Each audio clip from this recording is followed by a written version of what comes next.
नमस्कार दोस्तों, स्वागत है आपका आपके अपने यूट्यूब चैनल अमन प्रयास जिकीर्स में। तो जैसा कि फ्रेंड्स, आज है आपका 18 फरवरी और 18 फरवरी को आपका एसएससी जीडी का एग्ज़ाम था, जो कि फर्स्ट ट्रिप का एग्ज़ाम समाप्त हो गया है। फर्स्ट ट्रिप में जीके जी से जो है आपके 20 प्रश्न पूछे गए थे। उनमें से 20 में से अधिकतम जो रियल प्रश्न हैं हमें प्राप्त हो गए हैं। तो आज की इस वीडियो में हम उन सब प्रश्नों को डिस्कस करेंगे, साथ में उन प्रश्नों से रिलेटेड कुछ एक्स्ट्रा फैक्ट्स को भी देखते हुए चलेंगे। तो चलिए वीडियो को स्टार्ट करते हैं फ्रेंड्स। उससे पहले अगर आप लोग चैनल पे नए हैं तो चैनल को जो है सब्सक्राइब कर लीजिएगा। अगर आप लोग सब्सक्राइब किए हुए हैं तो वहाँ पर एक नोटिफिकेशन बेल होगा, उसको जो है ऑल पर क्लिक कर लीजिएगा, ठीक है। बाकी इसका जो पीडीएफ है आपको Telegram per day by day जो है मिलता जाता है, तो आप लोग जाइए और उस पीडीएफ का लाभ उठाइए, क्योंकि बहुत सारे प्रश्न जो है आपका अब रिपीट हो रहा है, ठीक है। हर शिफ्ट में देखें तो 5 से 6 प्रश्न आपका रिपीट हो रहा है। तो जाइए उस पीडीएफ का लाभ उठाइए। हम लोग वीडियो में आगे बढ़ते हैं। तो हमारा जो पहला जो प्रश्न है वो पूछा गया भाई कि वेंजयती माला को जो है पद्म विभूषण पुरस्कार जो है कब मिला था। तो वेंजयती माला की जब हम लोग बात करते हैं तो इनको पद्म विभूषण पुरस्कार जो है वो आपका अभी 2024 में हाल ही के दिनों में जो है इनको मिला। वेंजयती माला जो है एक अभिनेत्री, नर्तकी, सिनेमा नृत्य और गायन के बारे में बातें करती हैं, और उन्होंने शास्त्रीय नृत्य शैली को जो है अभूतपूर्व जो है बढ़ावा दिया था। इसके अलावा इनसे पहले जो है 1968 में इन्हें पद्मश्री पुरस्कार से भी सम्मानित किया जा चुका है, ठीक है। तो 1968 में इनको पद्मश्री, 2024 में इनको पद्म विभूषण का अवार्ड जो है वो आपका दिया गया है। वीडियो में आगे बढ़ते हैं, लेकिन उससे पहले दोस्तों बात कर लेते हैं टेक्स्ट बुक के बारे में।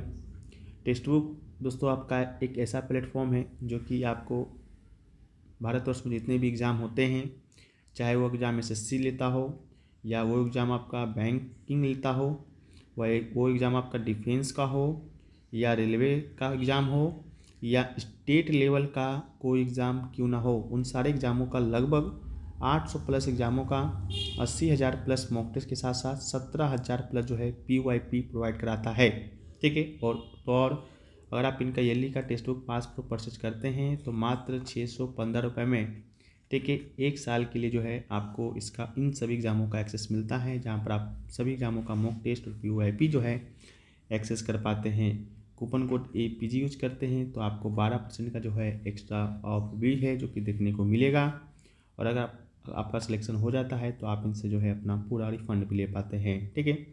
इसका जो लिंक है डिस्क्रिप्शन में दिया गया है, कमेंट सेक्शन में भी पिन किया हुआ है। जाइए और इस ऑफर का जो है आप लाभ उठाइए। हम लोग वीडियो में जो है आगे बढ़ते हैं। तो हमारा जो नेक्स्ट क्वेश्चन है वो पूछा गया कि सबसे ज़्यादा शिलालेख जो है किस राज्य का मिला है। तो सबसे ज़्यादा शिलालेख की जब हम लोग बात करते हैं तो सबसे ज़्यादा जो है आपका अशोक का ही मिला है। तो अशोक जो है इसका राइट आंसर होगा। मौर्य सम्राट अशोक के सबसे ज़्यादा शिलालेख मिले हैं। अशोक के शिलालेख स्तंभों, चट्टानों, गुफाओं की दीवारों पर लिखे गए हैं और इन शिलालेखों को धम्म लिपि में भी लिखा गया है। अशोक के शिलालेख जो है बौद्ध धर्म के सबसे पुराने प्रमाण हैं। इसके अलावा जो है आपके एग्ज़ाम में जो प्रश्न पूछा जाता है कि अशोक के शिलालेख जो है सबसे ज़्यादा कौन सी भाषा में लिखा गया है, कौन सी लिपि में लिखा गया है, ठीक है। तो इसको भी याद रखिएगा। भाषा की बात करेंगे तो प्राकृत हो जाएगा, लिपि की बात करेंगे तो ब्राह्मी हो जाएगा, ठीक है। इन्हीं दो भाषा और लिपि में जो है अशोक की ज़्यादातर जो शिलालेख है वो आपके मिले हैं। और अशोक की बात करेंगे तो ये जो है मौर्य साम्राज्य का आपका तीसरा शासक था, ठीक है। मौर्य साम्राज्य की स्थापना जो है चंद्रगुप्त मौर्य के द्वारा जो है किया जाता है, ठीक है। जैसा कि आप लोग को मालूम है, चंद्रगुप्त मौर्य के बाद जो है इसका बेटा जो है बिंदुसार वो शासक बनता है, और बिंदुसार के बाद जो है आपका अशोक शासक बनता है, ठीक है। तो आप इसको याद रखिएगा। बाकी प्रियदर्शी के नाम से जो है अशोक को ही जाना जाता है, ठीक है। तो ये भी पूछा जा सकता है प्रियदर्शी के नाम से किसे जाना जाता है, तो अशोक को जाना जाता है, ठीक है। नेक्स्ट क्वेश्चन जो आपसे एग्जाम में पूछा गया वो पूछा गया कि भारतीय संविधान का कौन सा अनुच्छेद जो है कानून के समक्ष समानता यानी कि कानून समानता का जो है वर्णन करता है। तो इसका जो राइट आंसर होगा आपका अनुच्छेद 14, इसका राइट आंसर होगा। भारतीय संविधान का अनुच्छेद 14 कानूनी समानता यानी कानून के समक्ष समानता से संबंधित है। इसके अनुसार राज्य किसी भी व्यक्ति को कानून के समक्ष समानता या भारत के राज्य क्षेत्र के अंतर्गत कानून की समान सुरक्षा से वंचित नहीं करेगा। यह अनुच्छेद भारत के संविधान के भाग 3 के अंतर्गत आने वाले एक मौलिक अधिकार है जो समानता के अधिकार के विषय में बात करता है। इसके अलावा कानून के समक्ष समानता का सिद्धांत किस देश से लिया गया है, ये भी आपके एग्जाम में पूछा जा सकता है। तो ये आपका ब्रिटेन से लिया गया है। और कानून के समान संरक्षण की बात करेंगे तो ये आपके संयुक्त राज्य अमेरिका से लिया गया है। ठीक है, बाकी मौलिक अधिकार की बात करते हैं तो वर्तमान में मौलिक अधिकार की संख्या 6 है। जब आपका संविधान लागू हुआ था यानी कि मूल संविधान की बात करेंगे उस समय मौलिक अधिकार की संख्या आपका 7 था। लेकिन एक जो है संपत्ति का अधिकार जो कि पहले आपका मौलिक अधिकार हुआ करता था उसको जो है आपका 1978 में आपका 44वां संविधान संशोधन होता है। उसके माध्यम से इसे मौलिक अधिकार की सूची से हटा दिया जाता है और उसे कानूनी अधिकार बनाकर अनुच्छेद 300 के क में जो है आपका रख दिया जाता है। ठीक है, तो बाकी 6 मौलिक अधिकार कौन कौन से हैं उसके बारे में बात करेंगे। तो पहला है समानता का अधिकार जो कि अनुच्छेद 14 से 18 तक में वर्णित है। अनुच्छेद 14 में कानून के समक्ष समानता, अनुच्छेद 15 में जो है धर्म, मूल्य, वंश, जाति, लिंग के आधार पर जो है वो भेदभाव नहीं होगा उससे संबंधित है। अनुच्छेद 16 जो है वो आपका लोक नियोजन में अवसर की समानता से संबंधित है। अनुच्छेद 17 जो है वो आपका अस्पृश्यता का अंत से संबंधित है। अनुच्छेद 18 जो है वो आपका उपाधियों का अंत से संबंधित है। ठीक है, तो इन सभी को जो है आप याद रखिएगा। इसके अलावा जो है शोषण के विरुद्ध अधिकार की बात करेंगे, स्वतंत्रता के अधिकार की बात करेंगे तो ये दोस्तों आपका अनुच्छेद 19 से लेकर अनुच्छेद 22 में है। अनुच्छेद 19 की बात करेंगे तो ये दोस्तों आपका स्वतंत्रता और अभिव्यक्ति की आज़ादी से संबंधित है। ठीक है, इसके अलावा जो है अनुच्छेद 19 में 6 प्रकार के सब क्लोज है। ठीक है, घूमना फिरना, खाना पीना, बसना रहना। ठीक है, तो उसको भी याद कीजिएगा। शोषण के विरुद्ध अधिकार आपका अनुच्छेद 23 और 24 तक में वर्णित है। धर्म की स्वतंत्रता जो है अनुच्छेद 25 से 28 तक में वर्णित है। ठीक है, इसके अलावा सांस्कृतिक और शैक्षिक अधिकार जो है अनुच्छेद 29 और 30 में है। और संवैधानिक उपचारों के अधिकार की जब हम लोग बात करते हैं तो यह आपका अनुच्छेद 32 तक में वर्णित है। अनुच्छेद 32 की जब हम लोग बात करते हैं तो ये जो आपका अनुच्छेद है, आर्टिकल है, ये आपके सभी दृष्टिकोण से बहुत ही इम्पोर्टेंट है। और इसी कारणवश जो है भीमराव अंबेडकर ने इसे जो है भारतीय संविधान का जो है आत्मा का श्रेणी दिया, हृदय और आत्मा कहा था। ठीक है, हृदय वो आत्मा कहा था। ठीक है, क्यों कहा था? क्योंकि ये जो आपका अनुच्छेद है ये सारे मौलिक अधिकार की आपकी रक्षा करता है। अगर आपका किसी भी मौलिक अधिकार का हनन हो रहा है तो आप अनुच्छेद 32 के तहत आप सीधे जो है सुप्रीम कोर्ट जा सकते हैं। सुप्रीम कोर्ट जा सकते हैं और 5 प्रकार का रेट जो है सुप्रीम कोर्ट जारी करता है। और उसी अनुरूप जो है अनुच्छेद 226 के तहत जो है आप हाई कोर्ट जा सकते हैं। और हाई कोर्ट और सुप्रीम कोर्ट दोनों ही जो है आपका 5 प्रकार के जो है वो आपकी रेट जारी करता है। ठीक है, तो उसको भी याद रखिएगा। इसके अलावा नेक्स्ट क्वेश्चन पूछा गया कि निम्नलिखित में से संविधान का कौन सा अनुच्छेद अंतर्राज्यीय जल विवादों से संबंधित है। तो अंतर्राज्यीय जल विवाद की जब हम लोग बात करते हैं तो अनुच्छेद 262 इसका राइट आंसर होगा। भारतीय संविधान का अनुच्छेद 262 अंतर्राज्यीय जल विवादों से संबंधित है। अनुच्छेद 262 के तहत भारत सरकार ने 1956 के नदी बोर्ड अधिनियम और 1956 के अंतर्राज्यीय जल विवाद अधिनियम नामक 2 कानून पारित किए। 1956 नदी बोर्ड अधिनियम नदी बोर्ड की स्थापना प्रदान करता है और केंद्र सरकार संबंधित राज्य सरकारों के अनुरोध पर नदी बोर्ड स्थापित करती है। इसके अलावा अंतर्राज्यीय जल विवाद केंद्र सरकार के 2 या अधिक राज्यों के बीच विवादों को सुलझाने हेतु अनौपचारिक न्यायाधिकरण स्थापित करने का भी अधिकार जो है वो आपका देती है।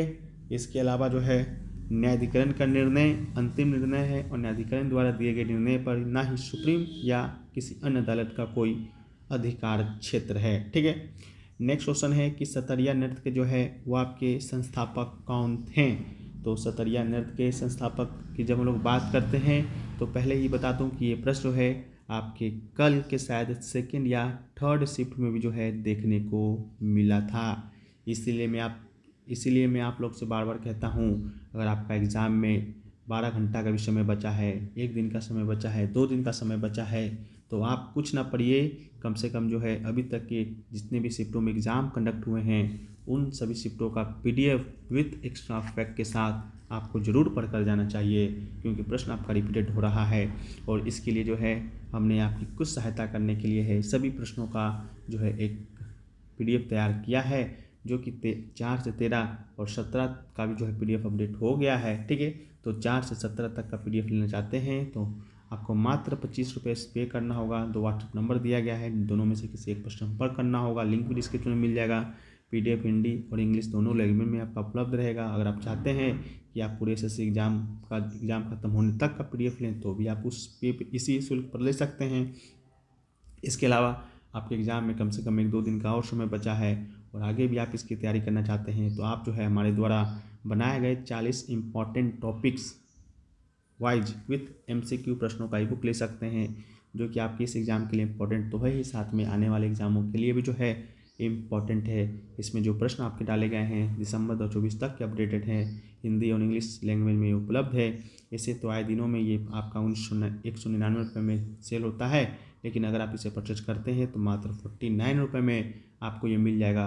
और तो और अगर आप परचेज करते हैं आज रात के 12 बजे तक तो SSC GD का जो एग्ज़ाम चल रहा है उसका जो PDF है, जो कि आपको 25 रुपये पे करके लेना पड़ेगा, वो आपको निःशुल्क दिया जाएगा, यानी कि 49 रुपये में आप दोनों उसको ले सकते हैं। ठीक है, तो जिन लोगों को भी ज़रूरत है तो आप लोग जाइए और आप लोग उस वहाँ पर संपर्क कर लीजिए। बाकी हम लोग वीडियो में आगे बढ़ते हैं। तो इसका जो राइट आंसर था वो आपका श्रीमंत शंकर देव था। सतरिया नृत्य के संस्थापक असम के वैष्णव संत और सुधारक श्रीमंत शंकर देव थे। उन्होंने 15वीं शताब्दी में इस नृत्य को जो है वैष्णव धर्म के प्रसार के लिए जो है शुरू किया था और साल 2000 में भारत की संगीत नाटक अकेडमी ने सतरिया को जो है भारत के 8 शास्त्रीय नृत्यों में से एक रूप में जो है मान्यता दी थी। ठीक है, तो 8 की बात करते हैं तो 8 में तो एक आपका सतरिया हो गया, तो बचा 7 में बात करेंगे तो एक आपका जो है भरतनाट्यम है, जो कि आपका कहाँ का है, तमिलनाडु का शास्त्रीय नृत्य है। इसके अलावा एक आपका कुचिपुड़ी है, कुचिपुड़ी की बात करेंगे तो ये आपका आंध्र प्रदेश का शास्त्रीय नृत्य है। फिर आपका जो है मोहिनी अट्टम है, मोहिनी अट्टम और जो है आपका कथकली, ये 2 ऐसे शास्त्रीय नृत्य हैं जिसका संबंध आपका एक ही राज्य से है, वो है आपका केरल से। इसके अलावा जो है आपका एक आपका हो गया ओडिसी, जिसका संबंध आपका कहाँ से है तो उड़ीसा से है। एक आपका हो गया मणिपुरी की जब हम लोग बात करते हैं तो इसका संबंध आपका जो है आपका मणिपुर से है। और एक जो है वो आपका कथक हो गया, जिसका संबंध जो है संपूर्ण उत्तर भारत से है। ठीक है, तो ये प्रश्न आपके एग्जाम में बना भी था कि उत्तर भारत का संबंधित शास्त्रीय नृत्य कौन सा है, तो कथक की जो है इसका राइट आंसर था। ठीक है, इसके अलावा भरतनाट्यम जो है सबसे पुराना शास्त्रीय नृत्य है। ठीक है, सबसे पुराना शास्त्रीय नृत्य है और भरतनाट्यम को जो है दासी अट्टम के नाम से भी जो है आपका जाना जाता है। ठीक है, नेक्स्ट क्वेश्चन जो पूछा गया वो पूछा गया कि अक्टूबर 2024 तक जो है दिल्ली में शिक्षा के लिए जो है वह कौन सी योजना जो है आपका शुरू किया गया। तो अक्टूबर 2024 की जब हम लोग बात करते हैं तो दिल्ली में ऐसी हमें तो कोई योजना नहीं मिलती है, लेकिन एक योजना नई शिक्षा ऋण योजना जो है शुरू किए जाने की बात चली थी। हालांकि इसका कोई प्रमाण हमें अभी तक मिला नहीं है, बाकी आप लोग बताइएगा कि आपके ऑप्शन में जो है क्या दिया गया था। ठीक है, तब जाकर जो है ये क्लियर हो पाएगा। नेक्स्ट क्वेश्चन जो पूछा गया कि सरोजनी नायडू जो है वो आपका कौन सा सभा जो है वो आपकी बनाई थी। ठीक है, तो सरोजनी नायडू की बात करेंगे तो सरोजनी नायडू जो है आपका पहले तो 1924 में सरोजनी नायडू ने पूर्वी अफ्रीका 1924 में सरोजनी नायडू ने पूर्वी अफ्रीका भारतीय राष्ट्रीय कांग्रेस में जो है भारतीय राष्ट्रीय कांग्रेस का जो है पहली बात तो प्रतिनिधित्व किया। इसके अलावा जो है 1925 में सरोजिनी नायडू भारतीय राष्ट्रीय कांग्रेस की पहली भारतीय महिला अध्यक्ष बनी थी, जिसका कानपुर में हुआ था। 1927 में जो है एक सरोजिनी नायडू ने अखिल भारतीय महिला सम्मेलन की संस्थापक सदस्य थी। ठीक है, तो हो सकता है आपका क्या राइट आंसर रहा हो, आप हमें कमेंट में बताने का प्रयास कीजिएगा। साथ में उन्हें कविता लेखन के क्षेत्र में उनके योगदान के लिए उन्हें नाइटिंगेल ऑफ इंडिया का खिताब दिया गया। उन्हें भारत कोकिला कहा जाता है। वो भारत अधिराज में राज्यपाल की पद संभालने वाली पहली महिला हैं। 1947 में संयुक्त प्रांत, जिसे आज के दिनों में उत्तर प्रदेश कहा जाता है, उसकी जो है वो गवर्नर जो है बनी थी। ठीक है, तो वो भी चीज़ आपको याद रखना पड़ेगा। इसके अलावा जो है और क्वेश्चन क्या क्या बना उसको एक बार हम लोग देखने का प्रयास करें। तो एक क्वेश्चन आपके बना था 2022 में अर्जुन अवार्ड से, कि 2022 में जो है अर्जुन अवार्ड जो है वो आपका टेनिस में वो आपका किसे दिया गया था। तो 2022 में टेनिस से अर्जुन अवार्ड की जब हम लोग बात करते हैं तो इसका राइट आंसर जो है लिएंडर पेस। ठीक है, लिएंडर पेस जो है इसका आपका राइट आंसर हो जाएगा। यह प्रश्न आपका एक बना। एक प्रश्न जो है आपका पीएम श्री योजना से बना था। ठीक है, पीएम श्री योजना से प्रश्न क्या बना ये तो मुझे मालूम नहीं, लेकिन पीएम श्री योजना का जो है फुल फॉर्म होता है वो उसको भी आप लोग याद कर लीजिए, शायद इसी से बना हो, प्रधानमंत्री राइजिंग इंडिया। ठीक है, प्रधानमंत्री राइजिंग इंडिया, सॉरी, प्रधानमंत्री स्कूल्स ऑफ राइजिंग इंडिया इसका फुल फॉर्म होता है। इसका जो उद्देश्य है आपका 14,500 स्कूलों का जो है आधुनिकीकरण करना और पुनर्निर्माण करना। योजना शिक्षा के बुनियादी ढांचे को सुधारने और कई शिक्षा नीति के अनुरूप जो है वो आपका काम करता है।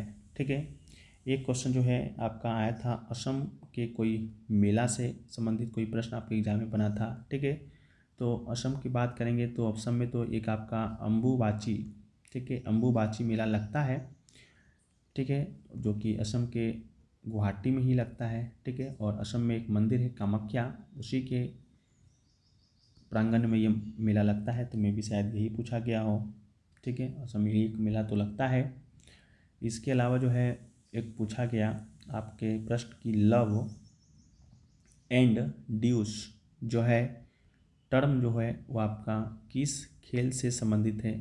तो लव एंड ड्यूस जबकि जब हम लोग बात करते हैं तो ये आपका टेनिस से संबंधित है। ठीक है, तो टेनिस इसका राइट आंसर होगा। इसके अलावा पूछा गया कि 1917 में, देखिए यहाँ क्वेश्चन ये मिल गया कि 1917 में जो है सरोजिनी नायडू ने किसकी स्थापना की थी, वही डेट हमें मालूम नहीं चल पा रहा था। तो 1917 में जब हम लोग बात करते हैं तो सरोजिनी नायडू ने जो है विमेंस इंडियन एसोसिएशन, ठीक है, वीमेंस इंडियन एसोसिएशन की जो है आपका स्थापना की थी। ठीक है, तो इसका राइट आंसर ये होगा।